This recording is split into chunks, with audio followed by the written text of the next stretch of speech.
J'ai une question que j'aimerais poser à tous nos conférenciers pour nous amener à réfléchir au sujet de certaines des applications. Et je vais faire une réflexion personnelle. Pendant que nous planifions ce webinaire et que nous avons rassemblé toutes les différentes pièces et que nous avons réfléchi à l'aspect intergénérationnel, je pensais à notre conversation l'autre jour, à savoir si nous voulons vraiment avoir une population adulte en santé, nous devons aussi avoir une population de jeunes adultes, ce qui veut dire que nous devons avoir une population, euh, une jeune population qui est en santé. Et donc, les garderies sont importantes. Tout le monde est intéressé ici aux soins pour les personnes plus âgées, mais nos interventions ne doivent pas se situer seulement là. Ce n'est pas de minimiser l'importance, mais c'est multigénérationnel autant qu'intergénérationnel. Alors, je pense à ma propre famille. Mon nom, Oka, provient du sud de la Nouvelle-Écosse, à Bridgewater. Et mes grands-parents paternels ont grandi dans la pauvreté inimaginable pour la plupart d'entre nous. Mon grand-père Austin est décédé des suites de la tuberculose, probablement à l'âge, en fait, dans la quarantaine. Et il y avait 40 enfants dans cette génération. Et et donc la tuberculose essentiellement est un exemple parfait des déterminants sociaux qui affectent les familles. Donc, une famille qui n'avait pas de logement stable, une famille qui avait un revenu qui ne pouvait pas répondre à leurs besoins. Ils vivaient dans un environnement où ils ont soutenu les enfants pour que les enfants puissent rester à l'école. Mais évidemment, ils ne pouvaient pas rester à l'école. Ils devaient cesser leurs études et aller travailler pour la famille. Et donc, je pense à l'impact multigénérationnel de ces déterminants socio-économiques pour l'unité familiale. Et mon grand-père est décédé à l'âge de 60 ans, probablement aux suites d'une vie vécue dans la pauvreté. Et donc, les impacts cumulatifs de ces inégalités et ces déterminants sociaux multigénérationnels, y compris l'exclusion versus l'inclusion, et comment ceci entraîne certaines situations. Et c'est vraiment un effet cumulatif. Alors, je voulais partager cela. Donc maintenant, j'invite les gens à faire des commentaires dans la boîte de discussion. Je crois que nous allons accepter des questions de la part des participants et des participantes. J'ai tiré le nom de la personne qui va se mériter le livre, mais avant de passer à cela, je voulais savoir comment nous n'avons pas vraiment amené la voix des adultes plus âgés au sein de ce processus d'élaboration de politique. Comment pourrions-nous leur donner plus d'espace et une plus grande voix? Alors, j'aimerais commencer avec Peggy, pardon, et ensuite Jim et enfin Sherry. Qu'en pensez-vous? Wow! Excellente question. Et en passant, avant de répondre à la question, au meilleur du possible, j'aimerais vraiment soutenir ce que vous venez de mentionner. Un des thèmes sous-jacents qui était mentionné dans ce livre de 32 chapitres, c'est l'importance de créer des politiques pour tout le cycle de vie. On ne peut pas inventer des politiques qui s'adressent seulement à un âge plus avancé. Ça doit commencer par la naissance. Et donc, en réponse à votre question au sujet de comment inclure des personnes âgées dans ce processus, ben, pour moi, il y a trois choses. Premièrement, c'est de les inclure, c'est l'inclusion. Je ne peux pas vous dire combien de fois les personnes plus âgées ne sont tout simplement pas incluses dans les consultations, dans les sondages. Et ce n'est pas suffisant de seulement demander dans un sondage, avez-vous 65 ans et plus? parce qu'il y a toutes sortes d'autres groupes d'âge qui sont définis plus étroitement. C'est vraiment différent d'être à l'âge de 65 ans, 75 ans, et vous n'allez pas vraiment comprendre ce que les gens vous disent, à moins de leur donner ce genre d'écoute et les inviter à être inclus. Deuxième point, offrir plus de soutien aux associations pour les personnes âgées. Ce sont les personnes qui défendent les droits des personnes plus âgées, qui font du plaidoyer au niveau communautaire. Alors moi, j'œuvre au sein du Conseil pour le vieillissement à Ottawa et même au niveau international. C'est un organisme qui travaille avec les Nations unies en ce qui a trait aux droits des personnes âgées. Et le troisième point touche à ce que vous avez mentionné plus tôt. J'aime vraiment et je crois vraiment raconter des histoires au sujet des exemples intergénérationnels. Nous avons vu des projets très intéressants de la part d'étudiants qui sont allés visiter des maisons pour les personnes âgées ou des villages et créer des vidéos au sujet des histoires des personnes âgées. Et je crois que c'est une façon très puissante d'inclure la voix des personnes âgées. Merci beaucoup, c'est vraiment génial. Jim? La réponse simple serait comment cloner Gloria Gutman? Ça, c'est une bonne réponse. Et Gloria est ici, n'est-ce pas? Oui, j'ai vu son nom et j'ai vu son visage au début.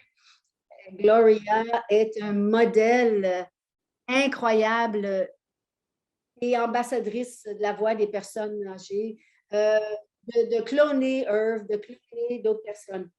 Et donc, j'ai une personne au Manitoba qui était la présidente du Conseil sur le vieillissement. Elle est décédée récemment, mais j'ai utilisé sa photo dans plusieurs présentations et la citation était trop souvent, quand je fais la promotion du changement, je suis ébahie que les gens ne veulent pas défendre les droits des personnes âgées avec moi. Et ça me surprend toujours. Elle était toujours frustrée quand elle parlait d'une cause très importante pour elle et que ses collègues ne la soutenaient pas ou ne l'appuyaient pas de la manière dont elle aurait aimé. Et je crois que nous devrions encourager et soutenir les gens qui défendent les droits des personnes âgées. Et je crois qu'il y a beaucoup de pouvoir au sein d'une chorale intergénérationnelle. Je crois que la voix des personnes âgées seule est très puissante par le biais de leur sagesse, mais je crois que c'est encore plus puissant si ça inclut la voix des personnes de toutes sortes de générations. Et l'autre aspect, je pourrais vous dire, tirer profit des occasions qui se présentent devant nous. Par exemple, au Manitoba, nous avons le Conseil du Manitoba sur le vieillissement. Nous avons aussi un conseil pour les aidants. Les gouvernements changent, il y a différents conseils qui sont établis ou qui disparaissent et parfois on perd les voix. Donc, quand vous avez ces voix, utilisez-les. Très bien. Sherry? Merci, Diane. Et merci d'avoir décrit votre récit. Votre situation familiale était très puissante. Alors, d'un point de vue, nous, on a tendance à, comme il a été mentionné sur la diapositive, nous avons généralement l'habitude de compter les gens et l'argent séparément.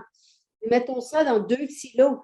Et donc, il faudrait déterminer que faisons-nous pour les enfants, que faisons-nous pour les adultes plus âgés? Parce que c'est comme si les soins que nous offrons, le soutien que nous offrons aux enfants n'ont rien à voir avec les vieilles personnes plus âgées. C'est incroyable. Et donc, je suis d'accord avec mes collègues et tout ce qu'ils ont dit en termes de conversation intergénérationnelle, mais j'aimerais aussi demander aux enfants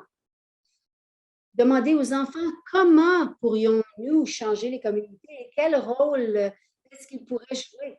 J'aimerais voir cela comme un projet scolaire, écouter les enfants et voir ce qu'ils diraient.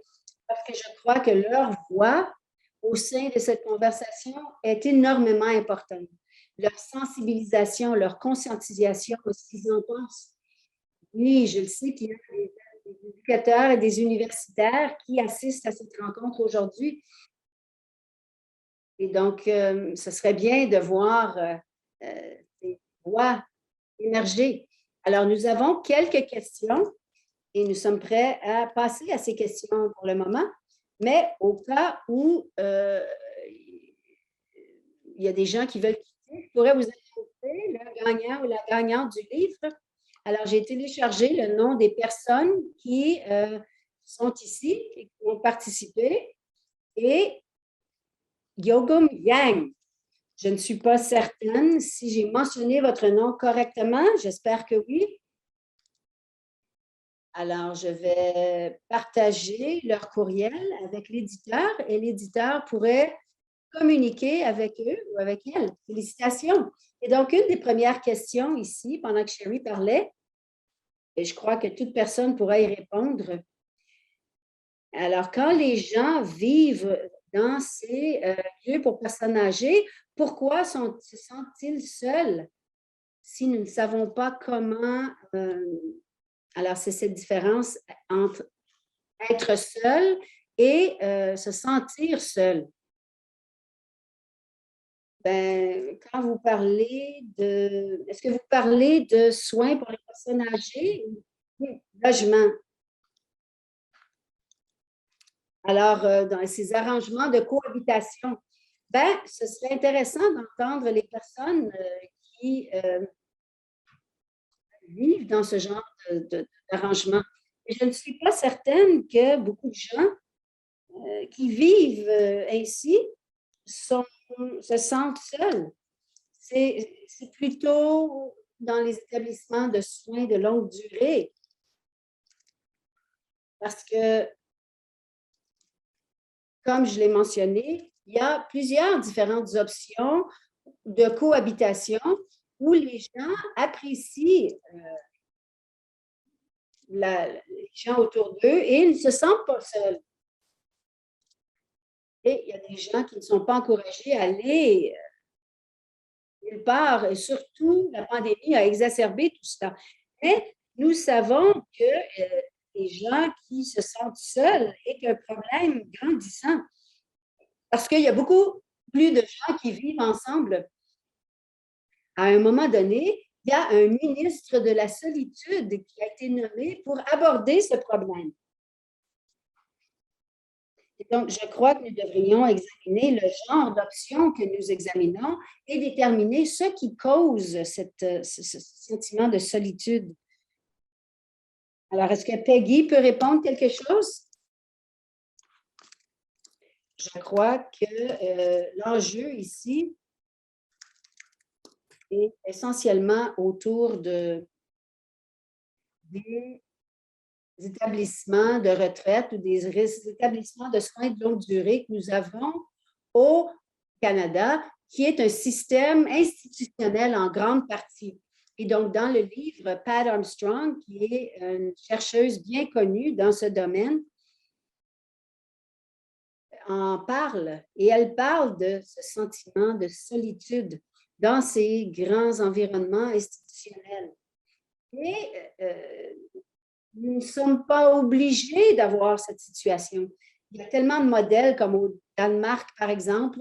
Il y a des établissements de soins de longue durée qui sont plus petits, où il y a un sens de communauté qui a été créé. Les gens ne se sentent pas isolés. Elle mentionne aussi le fait que ce n'est pas toujours la réponse. Les petites résidences ne sont pas nécessairement la réponse. Mais si nous avons des établissements plus grands, nous pouvons utiliser le modèle du papillon, le modèle de serre. Il y a toutes sortes de différentes options qui peuvent exister au sein d'un grand établissement afin que les gens puissent avoir un sentiment d'appartenance avec la communauté.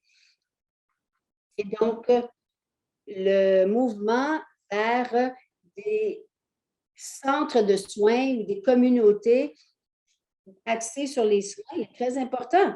Et politiquement parlant, ça commence à avoir un certain impact, surtout en Ontario, et je suis certaine que c'est le fait partout au pays. Et donc, c'est une des politiques sur lesquelles nous devrions travailler. Alors, il y a quelques années, j'ai entendu la chef des Premières Nations qui a dit, imaginez-vous la vie d'un enfant dont la communauté est heureuse de la voir chaque jour. Et une des choses que vous venez de mentionner, Peggy, m'a fait penser à ceci. Imaginez-vous la vie des adultes plus âgés qui vivent au sein d'une communauté qui est heureuse de les voir chaque jour. Et donc, je crois qu'il y a un sens plus large à y apporter. Alors, voici une autre question qui parle. Est-ce que cette idée d'accélérer à cause des inéquités sociales, est-ce que c'est même sur le radar en ce qui a trait à l'élaboration des politiques en matière de santé? Des idées, des commentaires? Désolée, est-ce que vous pourriez le répéter? Parce qu'il y a le téléphone de quelqu'un qui a sonné pendant que vous parliez. Est-ce que cette notion de vieillissement accéléré dû à toute une vie de stress et d'exposition aux inégalités sociales, est-ce que c'est même sur le radar des personnes qui élaborent des politiques publiques? Ben, moi, je pourrais y répondre rapidement. Quelle question intéressante et difficile. Dans les conversations publiques et ce que les statistiques nous disent, c'est que nous vivons plus longtemps et nous vivons en meilleure santé. En fait, le vieillissement accéléré n'existe pas. En fait, c'est le contraire. Mais la personne qui pose cette question, je crois qu'il est très important d'y avoir un groupe d'adultes âgés qui ont un vieillissement accéléré à cause de ce stress. Donc, encore une fois, c'est un enjeu d'inégalité. Et non, je n'ai jamais même entendu ce terme en ce qui a trait au vieillissement accéléré ou l'accélération du vieillissement. C'est certainement une chose à laquelle nous pouvons réfléchir en matière de politique. Bon, nous voulons maintenir le vieillissement en santé et c'est la façon de le faire. Et nous devons aussi suivre le courant. Nous devons voir ces personnes qui tombent dans la rivière ou qui tombent dans le ruisseau à cause des stress qu'ils ont vécus, des stress de longue durée. Et nous avons peut-être besoin de politiques qui traitent de cette situation. Je suis d'accord avec vous, Peggy, et je ne crois pas que ça fait partie des décideurs politiques. C'est une excellente question, mais ce que nous savons, c'est qu'il y a un lien entre la longévité et le faible revenu et la mauvaise santé. Et donc, il y a des études qui ont été publiées qui disent que des résultats de santé qui sont négatifs, et certes, nous avons certainement des données à ce sujet, mais nous n'avons pas utilisé ces données pour les traduire afin de créer un récit ou des politiques dont nous avons besoin. Jim, est-ce que vous avez des commentaires? Oui, en fait, je vais répondre à la question précédente aussi. Oh, désolé. Non, non, aucun problème. Je crois que ce que vous mentionnez, Diane, en racontant l'histoire de votre famille et l'histoire de la famille de ma femme, qui ont eu des expériences différentes, et en même temps, la famille de ma femme était une famille d'agriculteurs qui ont vécu dans la pauvreté dans les régions rurales du Manitoba. Et donc, nous nous fions sur notre communauté de chercheurs pour nous aider à mieux comprendre ces dynamiques et qu'est-ce qui a une influence sur ces déterminants. Et déterminer comment les gens vieillissent. Et l'autre chose que j'aimerais mentionner, c'est l'aspect de solitude ou d'avoir le sentiment d'être seul, de ne pas perdre de vue 93% des personnes âgées qui vivent au sein d'une communauté qui sont aussi, se sentent aussi seules. Nous travaillons sur un projet au Manitoba en ce moment, au niveau de la communication, d'identifier les joueurs clés, comment est-ce qu'ils communiquent, est-ce qu'ils réalisent à quel point les renseignements, à quel point il est important de communiquer les renseignements aux personnes âgées parce qu'il y a un lien entre la mauvaise communication et l'isolement des personnes âgées. Et donc, nous devons aussi ne pas perdre de vue ce genre de dynamique au sein des communautés. Oui, absolument, surtout quand nous parlons de santé mentale dans ce contexte de socialisation. Excellent. Voilà. Génial, merci. Alors, il y a une autre question. Dans plusieurs cultures, les personnes âgées vivent avec leur famille élargie plutôt que dans les modèles institutionnels et ça fait en sorte que ça amène des enfants, que ce soit pour un séjour en permanence ou autre. Et donc, oui, je vois souvent des garderies où les personnes âgées sont intégrées et vice-versa. Alors, est-ce que vous connaissez des exemples de ce genre d'arrangement? Ben, c'est une des options que j'ai mentionnées dans cette liste, dans ce continuum, où, d'une part, nous vivons seuls avec un certain soutien, si le soutien est disponible, et ensuite, vous vivez dans une résidence institutionnelle. Donc, dans cette idée de mode de vie intergénérationnel, c'est semblable, mais je crois que les gens font face au fait qu'il n'y a pas beaucoup de logements abordables, à moins que les gens utilisent leur propre argent pour rendre ces espaces disponibles et accessibles à leur parenté plus âgée. Parce que ça ne se produira pas. Il semble que nous ne bâtissons pas ce genre de communauté. Dans la région Peel, les gens se débattaient parce qu'il n'y avait pas suffisamment de logements où il y avait suffisamment d'espace pour une famille intergénérationnelle. Les logements ne sont pas construits de cette façon. Donc, nous devrions possiblement avoir une conversation avec les développeurs immobiliers afin qu'ils puissent concevoir et bâtir ce genre de logement qui répondrait à ce besoin social très important.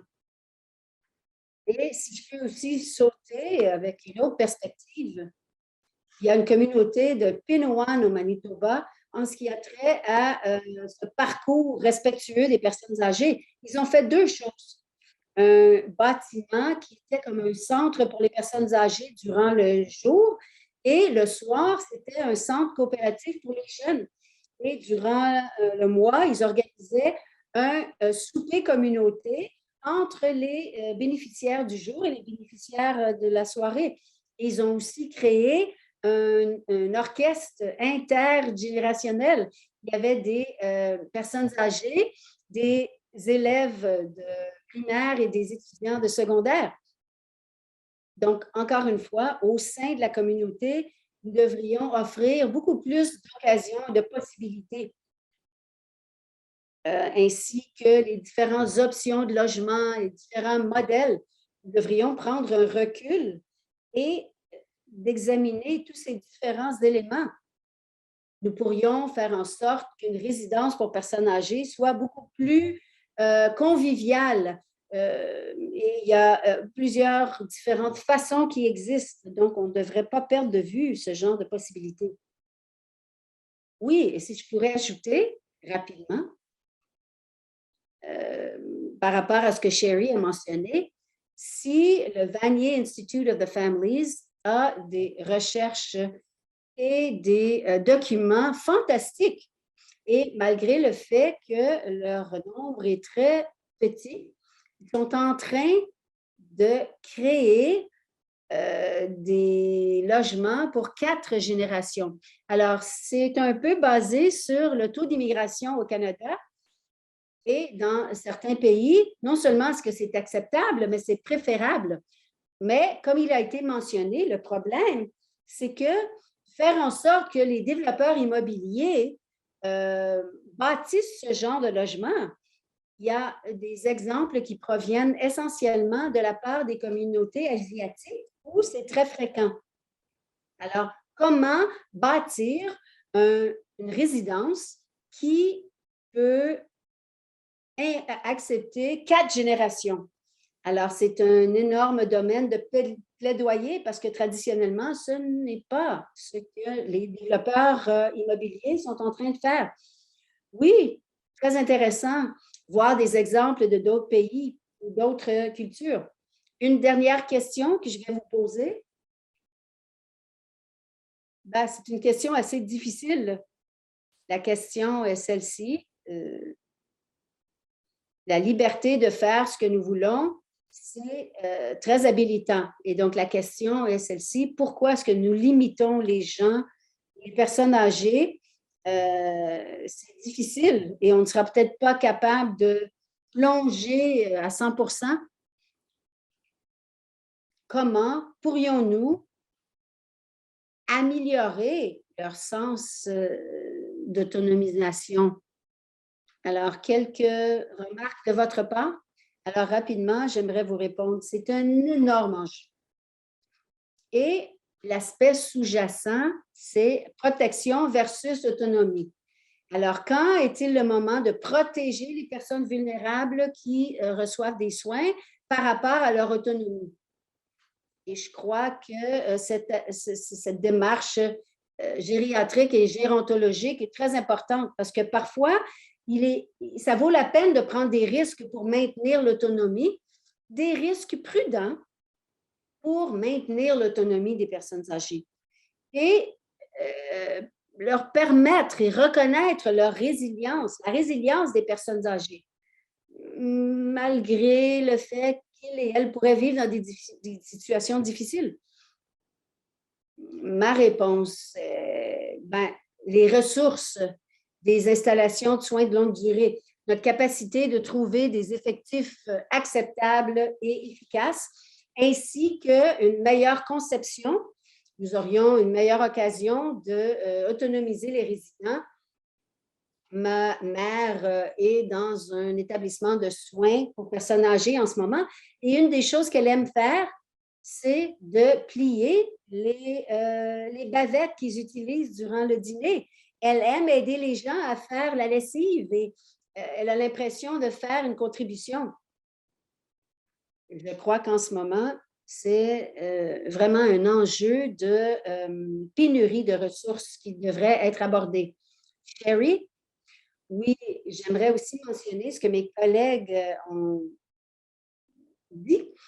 Dans les communautés, ce principe de risque et avoir le droit de prendre un risque, c'est une énorme question parce que souvent, les services veulent s'assurer que tout le monde est en sécurité.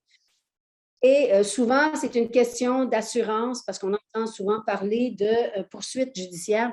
Mais comme Peggy l'a mentionné, il faut aussi penser au respect que les gens ont le droit de prendre des risques. Et ça revient aussi à la façon dont nous concevons nos communautés. Alors, pensez à cet exemple de village. C'est une conception complètement différente par rapport à une personne qui vit dans un établissement pour personnes âgées, parce que vous créez une communauté d'espaces sécuritaires dans lequel une personne âgée peut prendre des risques. Donc, encore une fois, c'est de créer des environnements sûrs. Excellente question et nous avons certainement énormément de travail à faire. Excellente question et excellente réaction. Pendant que j'écoute vos réponses, je me dis, ah, cette question est difficile, mais il y a vraiment beaucoup de possibilités qui existent. Je me suis dit, ah, mon Dieu, je ne sais pas. Mais il y a vraiment les possibilités qui existent. Et Jim, vous avez mentionné la résilience, par exemple, et c'est un concept très important. Nous devons nous souvenir que les gens, en tant qu'individus, ne sont pas nécessairement résilients. Ils peuvent naviguer la vie avec beaucoup de résilience s'ils ont le soutien au sein de villages et de communautés autour d'eux. On ne peut pas blâmer les individus pour ne pas être résilients par rapport à ce qui se passe autour d'eux. Et je pensais aussi, Sherry, la façon dont nous abordons les soins pour les adultes plus âgés. Est-ce que on aborde cela d'un point de vue d'actif ou de passif? Est-ce que nous l'abordons d'une perspective de réduction des risques par rapport aux droits? et nous pourrions entamer une démarche afin de pouvoir confirmer ce que les gens ont à offrir et ce qu'ils aimeraient faire. Alors, ceci dit, je dois conclure la séance et j'aimerais mentionner une dernière chose. Oui, absolument. Au sujet de politique, il me semble qu'un excellent modèle pour le plaidoyer ou la défense des droits qui affecte les politiques, c'est Costco. Pas le centre d'achat, mais les entreprises, le Conseil des personnes âgées de la Colombie-Britannique. Ils travaillent ensemble de façon magnifique et discutent toutes sortes d'enjeux dont nous avons parlé aujourd'hui et mettent de la pression sur les gouvernements pour aborder les enjeux liés aux personnes âgées. Je ne sais pas si d'autres provinces ont ce genre d'arrangement, mais ça pourrait être une des choses que les provinces aimeraient examiner. Et il y a aussi d'autres modèles qui existent, qui pourraient être utilisés pour d'autres groupes d'âge au sein de la population. Et si vous aviez un ensemble d'organismes au sein d'organismes, on pourrait les lier, les jumeler, faire en sorte qu'ils travaillent ensemble pour mettre de la pression sur les gouvernements afin qu'ils élaborent des politiques pour des groupes individuels et au sein de différents groupes. Oui, c'est le pouvoir collectif, n'est-ce pas? Merci beaucoup. C'est une excellente façon de conclure notre rencontre aujourd'hui. J'aimerais remercier tous ceux et celles qui sont restés avec nous. Ce fut une conversation intéressante et j'aimerais vous demander de remplir cette évaluation